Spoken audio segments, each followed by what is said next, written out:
The murders of Kenji Goto and Haruna Yukawa by the terror group Islamic State have prompted much concern among Japanese people. It happened in a place far away from Japan, but the victims are Japanese. It's terrible that they were killed in such a place.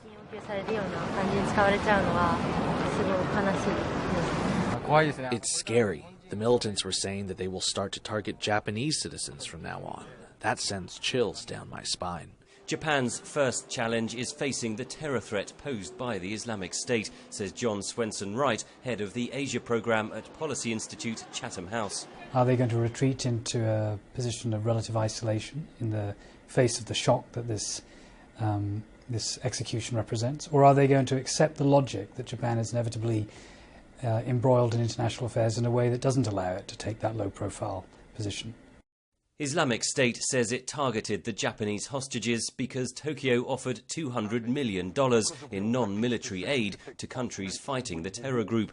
Prime Minister Shinzo Abe was forthright in his response to the executions.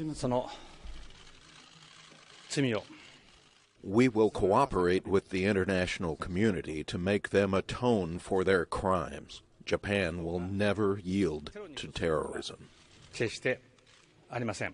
His determination to engage in the fight could be costly, says Professor Koichi Nakano of Sophia University in Tokyo. There are people who blame Abe for having brought the crisis in the first place, while there are others who agree with Abe and argue that this is why Japan should do more in the fight against terrorism.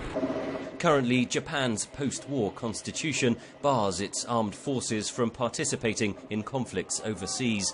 In the wake of the beheadings, Prime Minister Abe is seeking changes to allow self-defense forces to rescue Japanese citizens abroad.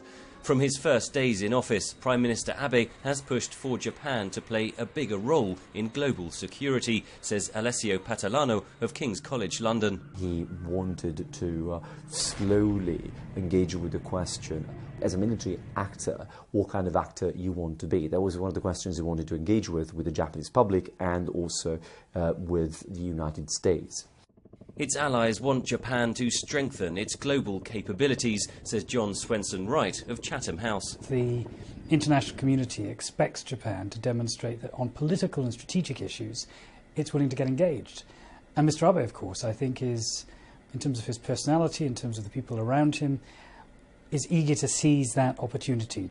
Analysts say many Japanese do not share that eagerness.